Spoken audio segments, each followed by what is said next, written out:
యేసుక్రీస్తు శక్తిగల నామములో మీ అందరికీ శుభములు. ప్రియమైన దేవుని బిడ్డలారా, మీరు ఎలా ఉన్నారో? గతించిన దినమంతా కూడా ఆయన రెక్కల నీడలో మనందరినీ కాపాడి మరొక నూతనమైన దినములో మనం ప్రవేశపెట్టిన విధానాన్ని బట్టి మరొకసారి ఆయనకి వందనాలు చెల్లించుకుంటున్నామండి. మరి ఈ దినము దేవుడు మనకిస్తున్న వాగ్దానము కీర్తన గ్రంథము 20 అధ్యాయము 3-4 వచనములు. ఆయన నీ నైవేద్యములన్నిటినీ జ్ఞాపకం చేసుకును గాక, నీ దానబలులను అంగీకరించును గాక, నీ కోరికను సిద్ధింపచేసి నీ ఆలోచన యావత్తును సఫలపరచును గాక. ప్రియమైన దేవుని బిడ్డలారా, మరి ఇందులో దేవుడు ఏం చెప్తున్నాడంటే, నువ్వు ఆయనకి ఏం చేసినప్పటికీ, నువ్వెంత అర్పణ అర్పించినప్పటికీ, నువ్వు ఎంత నైవేద్యాన్ని అర్పించేటప్పటికీ, అది అంతా కూడా నువ్వు ఎన్ని దానబలను అర్పించేటప్పటికి కానీ మరి అదంతా కూడా జ్ఞాపకం చేసుకుంటాను అని అంటున్నాడు. దానబలను నువ్వు ఇచ్చే దానబలను కూడా నేను అంగీకరిస్తాను అంటున్నాడు.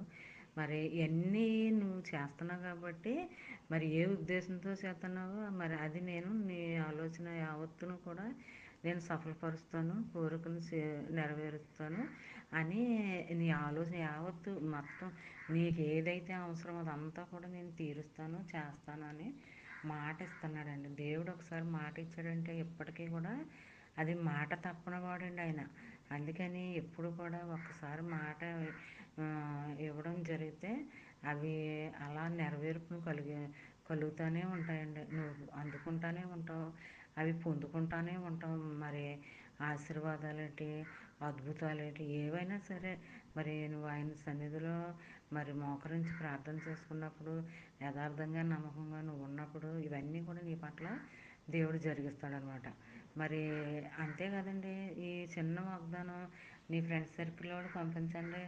మరి చదివిన వారు దీవించబడతారు, మీరు ఆశీర్వదించబడతారు. దేవుని ఆశీర్వాదాలు ఒకసారి ఇవ్వబడతాయండి, అవి ఎప్పటికీ ఆగవండి. అంచెలంచెలుగా అలా ఆశీర్వదిస్తూనే ఉంటాడు. మరి చిన్న వాగ్దానం మైండ్లో పెట్టుకుని దినమంతా ధ్యానించుకుంటూ ఉంటే ఆ దినమంతా నువ్వు చేసే ప్రతి పనిలోనూ ఆయన నీకు తోడుగా ఉంటాడనమాట. నువ్వు ఎక్కడికి వెళ్ళినా, ఏ ప్రయాణం గుండా వెళ్ళినా, మరి ఏ ఆఫీసులో చేస్తున్నా, అది ఎలాంటి క్లిష్ట పరిస్థితుల్లో ఉన్నా సరే అందులో నిన్ను మరి నీ ఆలోచన యావత్తు కూడా సఫలపరుస్తానని అంటున్నాడు. నీ కోరికను తీరుస్తానని అంటున్నాడు. అందులో నీకు విజయం ఇస్తానని అంటున్నాడు. అలాంటి దీవెన ఆశీర్వాదకరమైన వాగ్దానము నీ జీవితంలో, నా జీవితంలో, మనందరి జీవితంలో జరగాలని కోరుకుంటూ గాడ్ బ్లెస్ యూ.